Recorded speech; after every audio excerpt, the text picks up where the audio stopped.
All right. Congratulations on Thank you. the title. Thank you. Well earned, I think we can all agree. Yeah. Long time coming. Yes. I know. I've gotten your letters, and I appreciate the support. So, thank you. Good. So now tell us, what surprises do you have planned for us? Well, I think the biggest surprise is I'm going to start playing all the roles. And I think that's probably, I think it's a bold choice, but the right choice. Groundbreaking. Groundbreaking, Yeah, exactly. very No, I think that the biggest surprises we have are, you've got Mary coming back, you've got the British Men of Letters. We have, I think, some really cool kind of curveballs that are being thrown at our guys. I think the way they react to that is, to me, that's always the most fulfilling thing. You know what I mean? No matter what, whether it's the darkness, whether it's God, those can be great characters and great moments, and I think they are. But how Sam and Dean and Castiel and Crowley and our core characters react to that and play off of it is always, to me, the most fun. Can you tell us about the relationship with Mary and the boys? Sure. I think with Mary, you're looking at it from two different points of view. And from Mary's point of view, she grew up hunting, she gave it up, and she passed away. And now she comes back 30 years later, there's this huge gap. She met Sam and Dean in the past, but her memory's got wiped. She doesn't remember them. She met them as a ghost, but there was some futziness there, so that's gone his way as well. She's coming back, she's looking at this guy, when you saw it in the preview clip that we showed, it's like, here's this guy standing there, who's like, called her mom and reached out to try to touch her, and she's like in a fucking dark park. Like, this, as far as she's concerned, this is like a mugging. And she's wearing a nightie. And she's wearing a nightie, yeah. Anybody in that situation is going to throw that guy on the ground and jam a foot into his throat, right? And so, but once she realizes who he is, I think, Mary's, it's an easier buy for Mary because she's been around hunters. She's heard about people coming back before. It's not rare, but it does happen.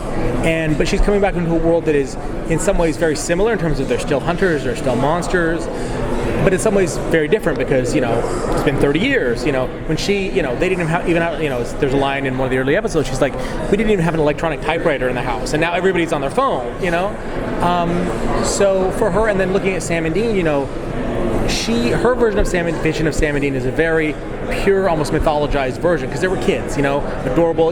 Dean was 4 years old and he was this precocious toddler. Sam was a brand new baby. Now he looks at them, and she looks at them, and they're heroes, and she's incredibly proud of them, but also I think very conflicted because you've got two guys that are doing the exact thing she ran away from herself. And then from Sam and Dean's point of view, all their lives they were told stories about Mary.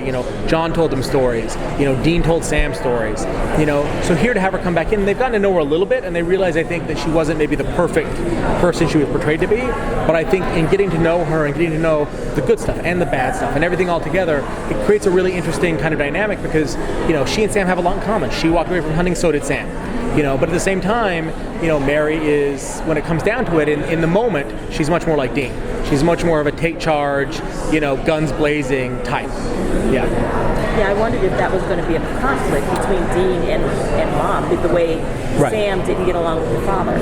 Yeah, I don't think we want to build up a conflict in that way. I think, at least, especially initially, everyone's just so happy to have Mom back.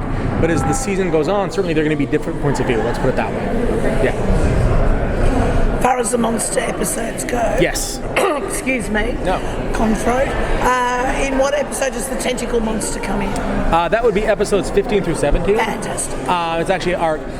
No, it's interesting because someone just pitched a Tunnel Monster episode. But Yes. I know, exactly. Like, Steve Yockey is your best friend because he's the guy that's pitching that. No, in terms of the monsters, I think, for us, we feel like our core monsters are our best monsters. So, werewolves, vampires, things like that, shapeshifters, demons, angels, and for us, it becomes less about the monster and more about the conceit and more about the role. Because you can have a werewolf, it can be a really boring werewolf, or it can be a very compelling werewolf. And whether you call it a werewolf or a werecat, it's going to be the same character. So for us, it's about kind of leaning hard into that. But I think, episode 3, we're doing, I think, a very cool ghost story. Episode 4, I think we're bringing back something we haven't seen for a long time, which is psychics on the show. Episode 5, is the return of the Fool Society and some fun that happens there. And then, episode 6 is really kind of a really fun, hunter wake, a bunch of hunters in a room playing a drinking game where whenever anybody says when to go, they all take a shot. And, it's just, I think all the early episodes have a really interesting feel. They feel like our show, but I think they feel different from each other. And again, that's what Supernatural does. every episode can be kind of its own thing in some ways. I think that came out a lot in season 11 too. Yes. The standalones, even though you have very big mythology, Yes. standalones are incredibly strong. Yes, So, and I mean we hope to continue that. I mean, because at the end of the day, I don't think 23 straight episodes of Myth, I think it would get tedious for everybody.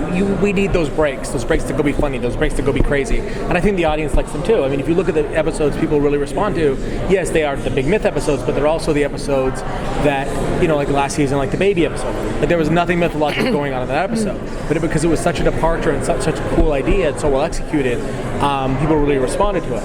And so our hope is to kind of keep that going. Yeah. Well, this was really fun. So with the standalones too, they Yes. allow you to bring characters back more Yes. easily than the mythology. And so Yes. Bob already mentioned that people like Jodie and Donna and that Yes. are coming back. Yeah, I think in this case, what makes the season interesting and what makes kind of the focus on hunters interesting is because we used to see, especially our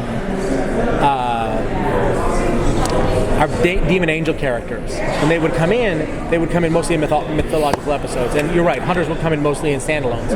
That's almost flipped this season because a lot of our myth leans harder into.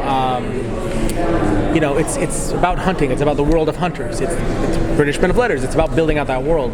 So they're going to be a much more, I think, a core part of our myth than they have been in previous seasons. Are we going to see any old favorites? Yeah, I think back? we're going to see. I think Jodie will be back for us. Donna, Claire, Alex will be back for us. We certainly hope characters like Garth and people like that will be back for us. And then we're introducing some new characters that we hope people will enjoy.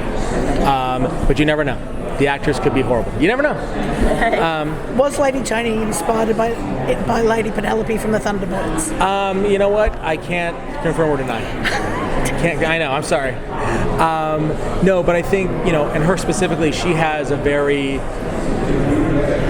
interesting view of Sam and Dean because she it's been her thesis project essentially has been them.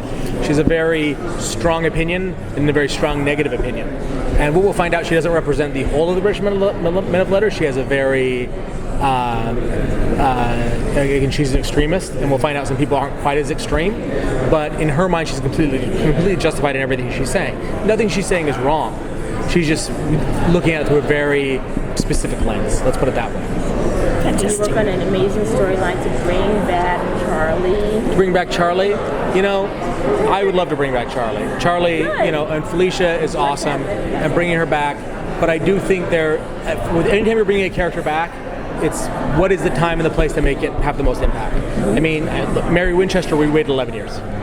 You know what I mean? Yeah. I'm not saying we're going to wait 11 years for Charlie, although we probably will be around, or hope so. Yeah. But I think that's the question. It's to me, it's not an if, it's a when. But when can that really pay off for you? Not just in a, oh my God, here's this character we love coming back, but in a way where it's like, this is coming back and heavily impacting the show and our guys. Okay. And will we have any angel stuff? I mean, yeah, no angels. No, I think there'll be much less of a focus on angels and demons this year. I think it's more grounded, more earth-based. Yes. Okay.